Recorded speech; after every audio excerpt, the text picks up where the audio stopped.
Good evening. My name is Leon Weinstein, and I'm talking to you today as an ex-citizen of ex-USSR. I think that we, people who lived under communism, under left, under socialism, we can see through the game the left is playing here in the United States of America and predict certain actions they're planning to take. Let's look at the current situation. There are probably not more than several thousand people among the huge population of this country who support fascism or neo-Nazism or white supremacistic movement. This is definitely a fringe movement that has no influence on the direction of this country is taking, the no voice in major political decisions, and they definitely do not enjoy widespread support in the population. However, someone is training hordes of anti-fascists to fight them. Someone is organizing rallies after rallies to suppress this practically non-existing movement. And someone is making efforts to be sure that this supremacist movement is active and visible. No one was talking about them a mere 2 months ago. No one was really concerned about them until now. Now, the so-called antifa, militarized groups of well-trained and similarly dressed young people who arrive in different parts of the country armed with clubs and other street weapons, they're an army of defenders of what? If you read American press and listen to the TV commentators, you will be sure that they are becoming not only legitimate, but also our only hope to stop the practically non-existing fascist movement. We see time after time that our police is doing nothing, that they're not defending those whom they swore to defend and serve. Why?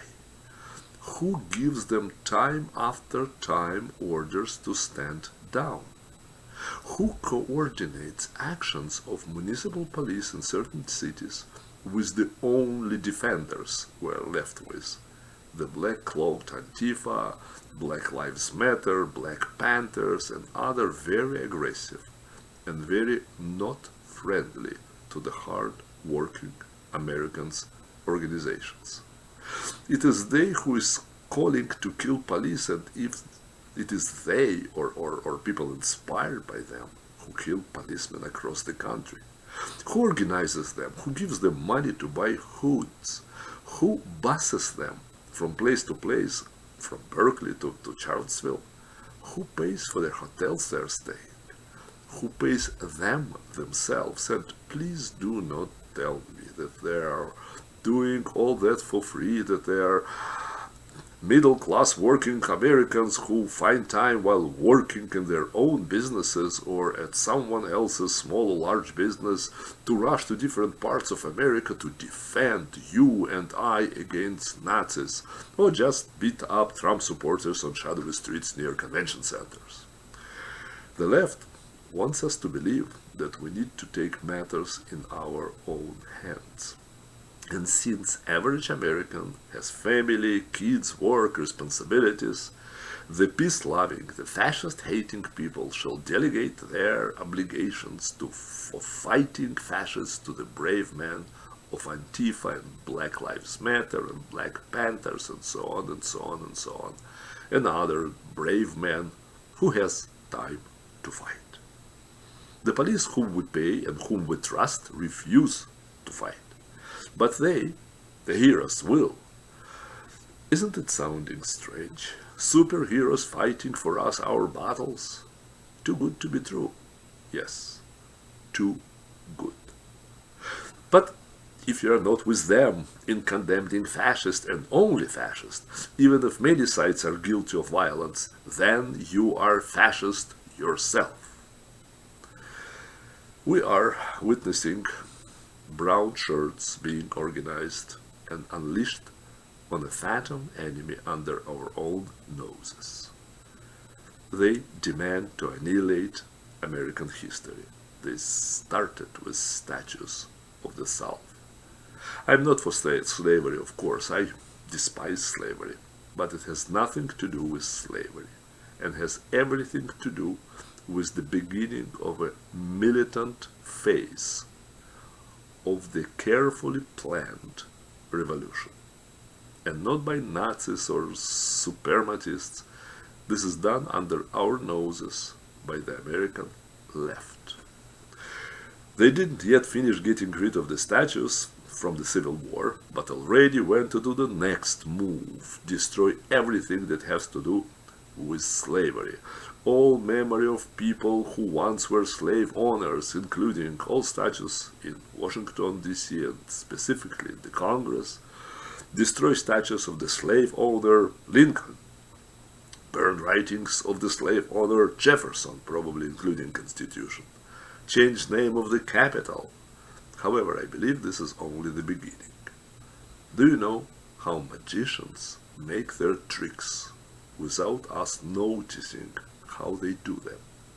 They make you look at their right hand but do important things with the left hand.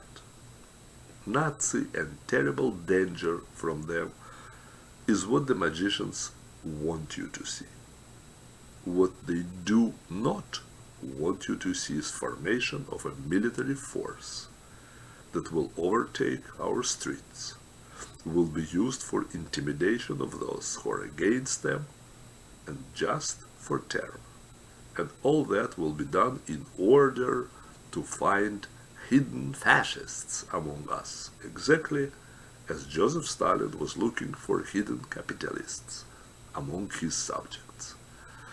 And how brown shirts in Germany were looking for hidden communists and Jews. They play us like a flute. And the Reichstag will burn, and someone will be arrested and will confirm that fascists did it, and names will be named, and the people who demand to hang them without even hearing their side of the story. No presumption of innocence when we fight fascism. Do you think it's impossible?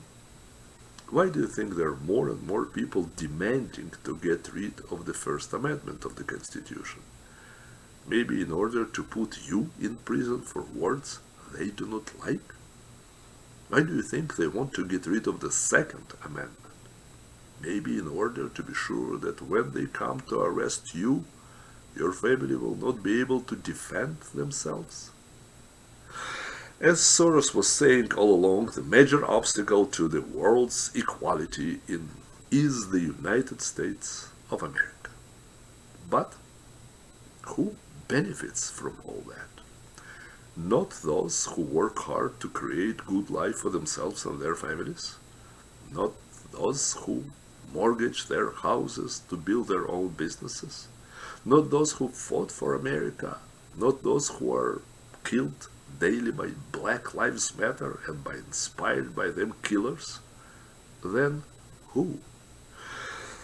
What we see in America today resembling so much what repeatedly happened in other countries that I have shivers of recognition and horror. Just in recent years we saw the very same social technology used in Ukraine, when whole population of the western part of the country was labeled by Russian Secret Service fascists, and hysteria unleashed in the media. Yes, exactly, it was or is done here. They found a dozen of fascists and began to call whole population of a region by that name.